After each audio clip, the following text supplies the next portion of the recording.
Le syndrome du canal carpien, cause et solution. Il ne faut pas appliquer de la chaleur sur cette zone, car cela ne fera qu'empirer les choses. Il arrive parfois que l'on ressente une sorte de fourmillement et une douleur sourde à la main et dans la zone du poignet, avec une sensation de faiblesse dans la main, comme si nos pinces nous faisaient défaut. Qu'est-ce que le syndrome du canal carpien? Peu d'entre nous auront à connaître ces symptômes. Néanmoins, pour ceux qui sont touchés par cette affection, et lorsque celle-ci devient chronique, elle est très invalidante. En effet, on ne peut plus se servir de sa main. La douleur peut alors devenir très aiguë et même insupportable. Que faire si l'on a la malchance d'être touché par ce mal? Est-il vrai que l'opération est la seule alternative? Existe-t-il un remède ou un médicament pour soigner le syndrome du canal carpien? La médecine officielle tend à préconiser la chirurgie lorsqu'une maladie a un caractère anatomique comme celui-ci. De la même façon, le mécanicien se limite généralement à commander une nouvelle pièce au fabricant pour remplacer l'ancienne lorsque notre voiture est en panne de moteur. N'avez-vous jamais entendu dire qu'il n'y a plus de bons mécaniciens mais seulement des gens qui se limitent à remplacer les pièces? Il en est là parfois de même pour la médecine. Y a-t-il d'autres solutions? Analysons un peu les causes, les symptômes, les traitements officiels et les traitements alternatifs existants. Qu'entend-on par syndrome du canal carpien, SCC? Le canal carpien est un conduit étroit qui se trouve au centre du poignet. Le long de ce conduit passe le nerf médian. L'un des responsables de l'innervation d'une partie de la main. Nous avons donc affaire à un conduit très étroit dont le diamètre peut se réduire sous l'influence de divers facteurs. Il se resserre ainsi sur le nerf en l'empêchant de fonctionner correctement. Cette pression sur le nerf médian va avoir une grande répercussion sur la sensibilité et le mouvement d'une partie de la main. On peut ressentir une souffrance qui va d'une simple sensation de fourmillement persistante et tenace à une sensation assez douloureuse et typiquement nerveuse. En même temps, on peut ressentir une faiblesse.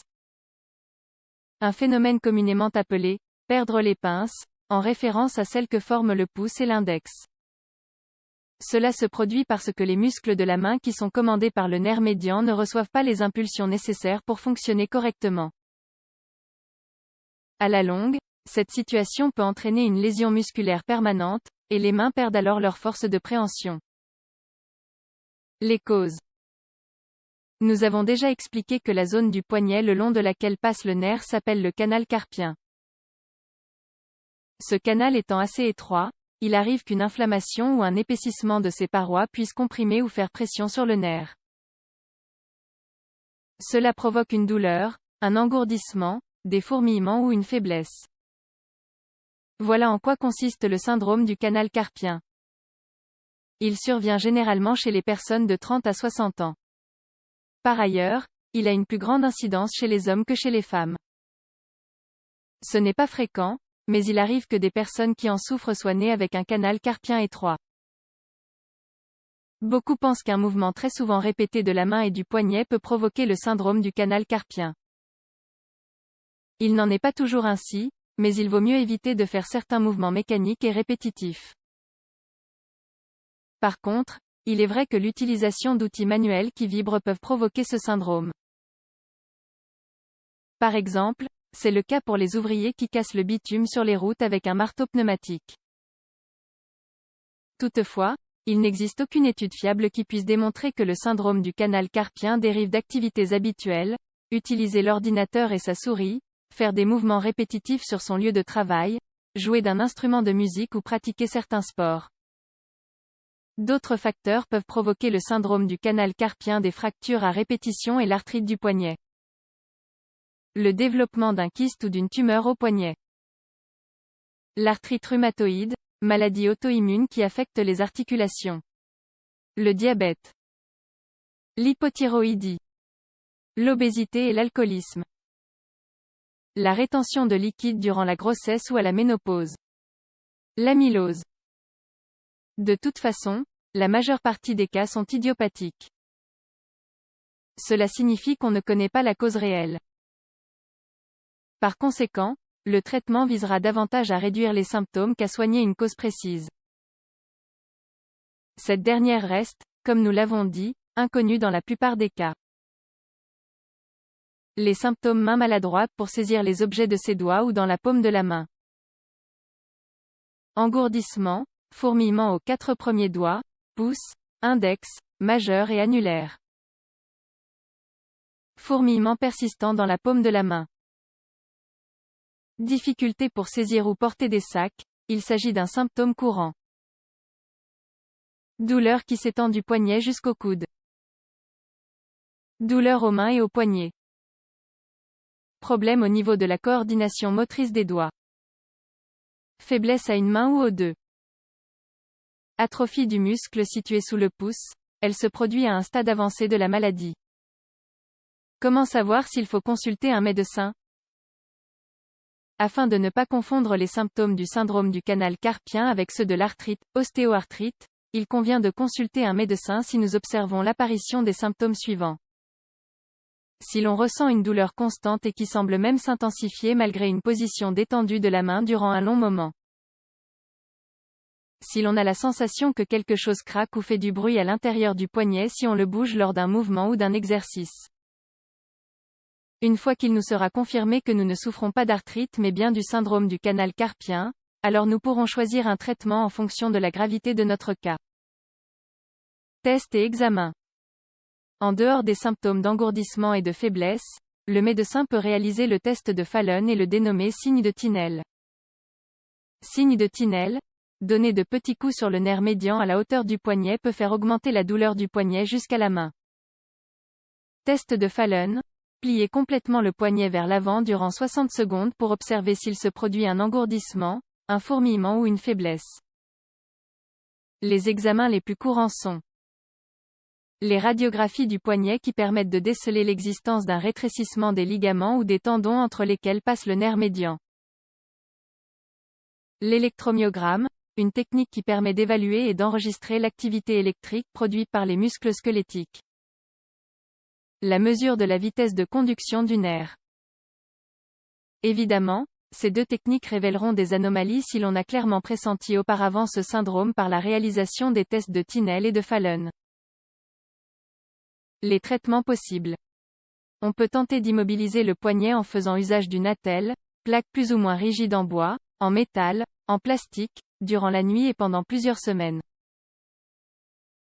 Si on ne sent pas d'amélioration, il sera peut-être nécessaire d'utiliser cette attelle jour et nuit et durant un mois entier. Il faut éviter de s'appuyer sur les poignets pendant le sommeil. Les compresses froides sont également conseillées. Les médicaments. Parmi les médicaments utilisés pour traiter le syndrome du canal carpien figurent les anti-inflammatoires non stéroïdiens comme l'ibuprofène ou le naproxène. Les injections de corticostéroïdes peuvent apporter un soulagement durant un certain temps. La chirurgie. La méthode chirurgicale appelée libération du canal carpien consiste à sectionner le ligament qui exerce une pression sur le nerf médian. La chirurgie est généralement efficace. Mais pas dans tous les cas, et la cicatrisation complète peut prendre des mois. Les symptômes s'améliorent avec le traitement. Toutefois, à la longue, dans plus de 50% des cas, il faut encore recourir à la chirurgie. Comment prévenir le syndrome du canal carpien? Conseils pour adopter de bonnes positions. Nous devons apprendre à changer certaines positions des mains au bureau ou à la maison afin de réduire la tension au niveau du poignet. Adoptez une position détendue. Pensez à vous observer lors d'un moment de détente et à garder les mains ouvertes, relâchées, et à ne pas plier les poignets. Dans la mesure du possible, évitez les mouvements de poignet répétitifs. Placez l'écran de l'ordinateur à la hauteur de vos yeux. Le clavier doit être situé assez bas pour ne pas avoir à plier les poignets vers le haut en écrivant. Évitez de saisir ou de dévisser des objets en ne vous servant que de 3 doigts pour le faire, cela augmente la pression exercée sur le poignet. Il faut se servir de la main entière. S'il s'agit d'une activité continue au travail, utilisez une main après l'autre en alternance et se reposer 1 ou 2 minutes de temps à autre. Surveillez la position du corps la nuit. Pour dormir, il convient de garder les bras le long du corps et les poignets droits. Si les poignets restent coincés sous le corps, ils vont subir une pression. Cela entraînera alors une douleur et un gonflement associés au syndrome du canal carpien. Utilisez des modèles ergonomiques. Servez-vous d'outils spécialement conçus pour réduire le risque de lésion au poignet. Il existe aussi des dispositifs spéciaux pour votre ordinateur, comme un tapis de souris ergonomique et un repose-poignet pour le clavier. Reposez-vous de temps à autre et arrêtez d'écrire si vous ressentez une douleur et un fourmillement. Des exercices à pratiquer pour les poignets et les mains. Ces exercices améliorent la circulation et réduisent les tensions aux poignets et aux mains. Décrire des cercles avec les poignets. Les paumes des mains vers le bas, effectuez 5 mouvements de rotation des poignets à gauche, puis 5 à droite. Tendre le pouce. Saisissez avec la main gauche le pouce de la main droite et tirez-le en arrière jusqu'à ce que vous ressentiez une légère tension. Maintenez cette position durant 10 secondes. Répétez 5 fois avec chaque pouce. Réalisez une extension des 5 doigts. Étendez la main en séparant bien tous les doigts pendant 10 minutes. Refaites l'exercice de 3 à 5 fois. Serrez la main. Serrez fortement la main 10 fois de suite sur une petite balle en mousse. Ensuite, étirez les doigts et refaites l'exercice avec l'autre main. Un changement de profession ou un changement dans nos activités sportives ou ludiques peuvent se révéler nécessaires. Certaines professions qui impliquent l'utilisation d'outils vibrants sont associées à cette maladie.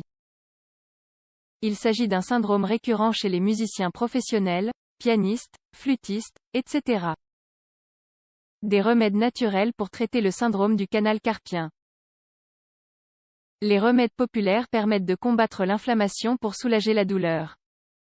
L'infusion d'herbe de Saint-Jean, faire bouillir 3 feuilles de millepertuis ou herbe de Saint-Jean dans une tasse d'eau, et la boire tiède. Si l'on consomme une tasse de cette infusion chaque jour, la douleur et le fourmillement à la main et au poignet, propres à ce syndrome, diminuent. De plus, son effet sédatif permet de mieux supporter la douleur. Ce qui va contribuer à rompre le cercle vicieux émotif physique qui bien souvent décuple la douleur ou la fait perdurer. L'huile de lin, prendre une cuillerée par jour d'huile de graines de lin pendant 2 à 4 semaines. Selon des informations obtenues à l'issue de recherches relativement récentes, les acides gras contenus dans ces graines ont un rôle prépondérant pour réduire l'inflammation.